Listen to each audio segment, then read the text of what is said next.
Quinta-feira, dia 30 de dezembro, o evangelho de hoje, Lucas 2, 36 a 40, diz assim: Havia também uma profetisa chamada Ana, filha de Fanuel, da tribo de Asser.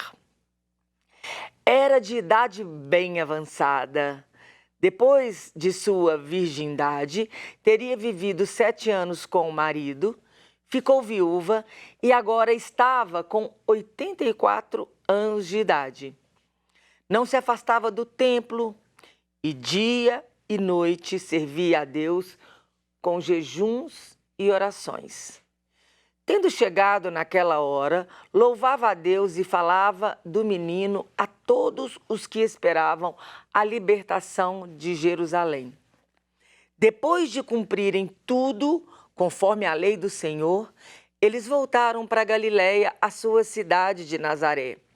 O menino crescia, ficava forte, cheio de sabedoria, e a graça de Deus estava com ele. Gente, lembrando que o evangelho de hoje, ele segue o de ontem. Então, ontem foi Simeão. Simeão pega o menino e canta o Nunc Dimittis. Meus olhos viram a salvação. E agora, Senhor, eu posso morrer porque meus olhos contemplaram a sua salvação. Ana também faz parte desse momento. Então, ontem o evangelho traz luz sobre Simeão e hoje o foco é Ana. Ana era uma profetisa de idade já avançada que vivia no templo e esperava com confiança o Salvador que fora prometido por Deus nas Escrituras. Não saía do templo de dia e de noite, servindo a Deus com jejuns e orações. É isso que a palavra falou. Pela sua persistência e confiança na palavra de Deus, Ana foi agraciada e reconheceu em Jesus o Filho de Deus. Por isso, ela não se cansava de falar a todos sobre o menino com palavras de esperança e louvor a Deus. Se nós também permanecermos firmes no templo, isso é, na oração, no serviço a Deus, na adoração, com a mente e o coração voltados para as revelações do céu, com certeza distinguiremos a chegada de Jesus como uma criança pequenininha que vem de mansinho e nos torna pessoas serenas, amáveis e de palavras que expressam a nossa alegria interior. Jesus Cristo, que nasce no nosso coração, vem como criança, mas também cresce em nós em sabedoria e graça, na medida em que perseveramos no seu conhecimento e na sua intimidade. Desse modo, a perseverança da profetisa Ana é para nós um exemplo a ser seguido. Mesmo que já tenhamos esperado muito e nada ainda tenha acontecido.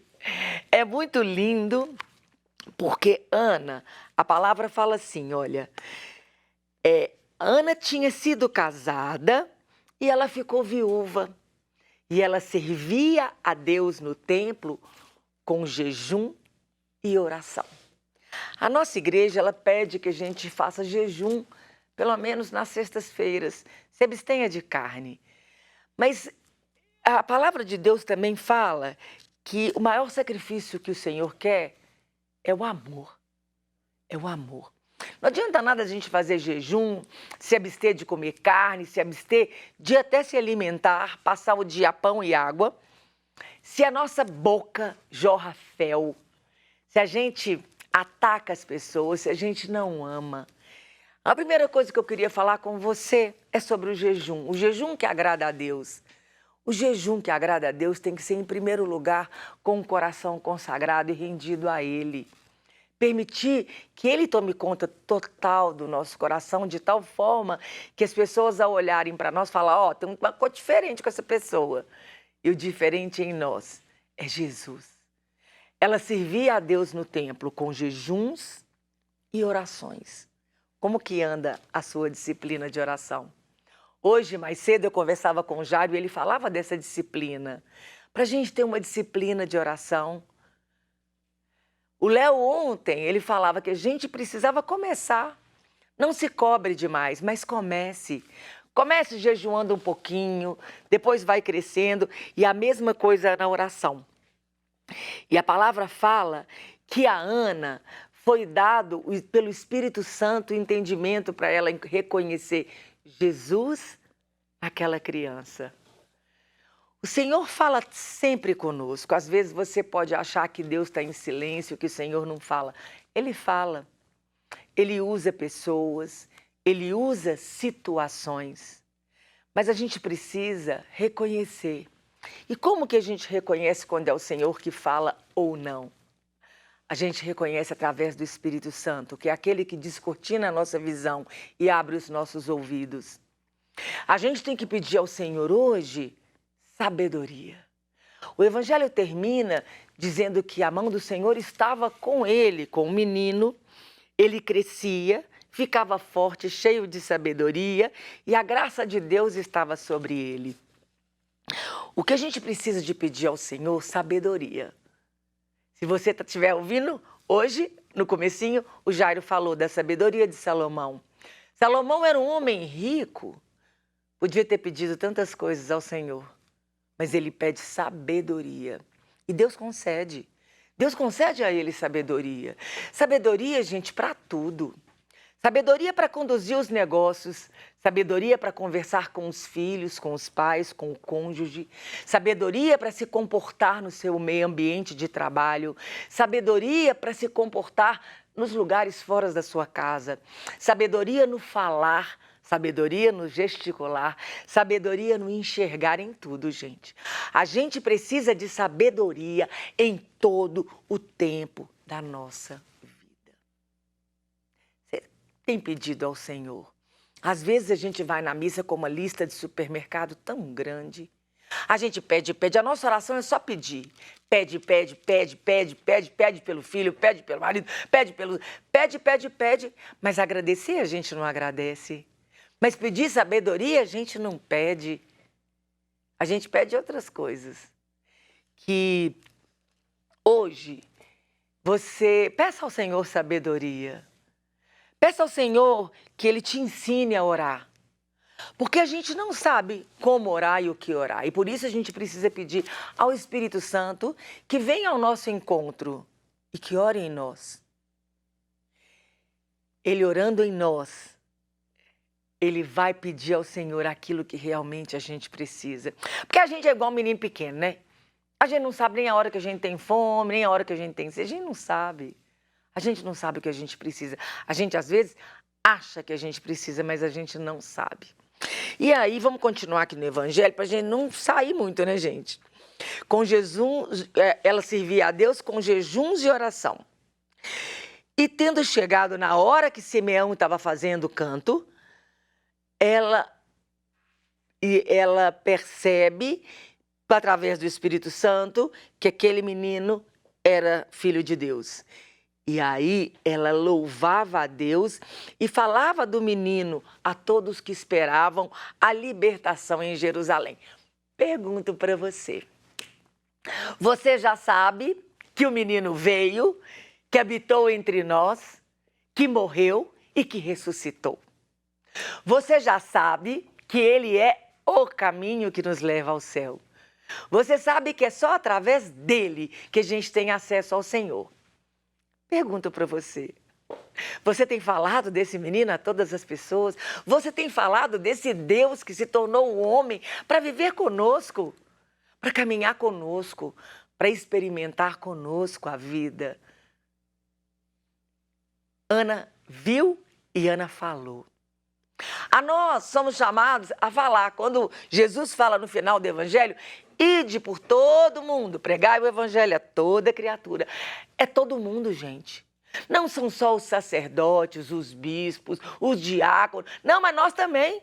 Nós também somos chamados e investidos a pregar, a levar a boa nova, a falar de Jesus para as pessoas.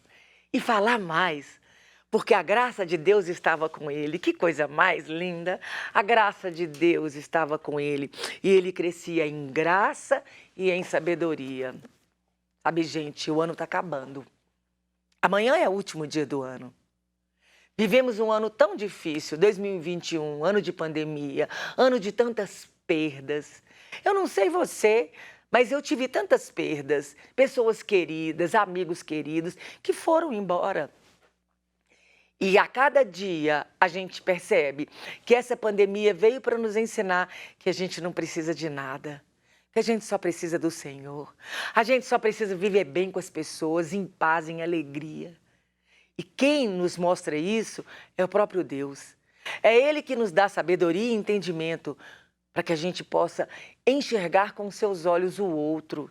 Saber que o tempo do outro ainda não chegou para mim. Então eu preciso de ter paciência e esperar que o outro tenha paciência comigo também. Aí você fala, Moninha, as pessoas não têm paciência comigo, não tem problema não. Continua você tendo paciência com as pessoas. Tenha paciência com as pessoas. O que passou, passou.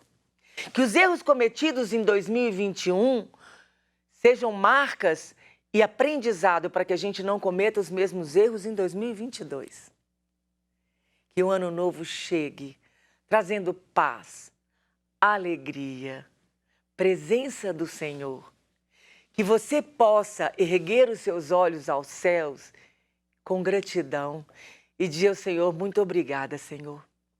Muitas vezes foi difícil, mas eu tive a sua mão poderosa comigo, me abençoando, me protegendo, me sustentando, me caminhando de mãos dadas como um amigo, mas acima de tudo, caminhando na minha frente como pastor que conduz, que guia, que vai na frente iluminando e abrindo os caminhos.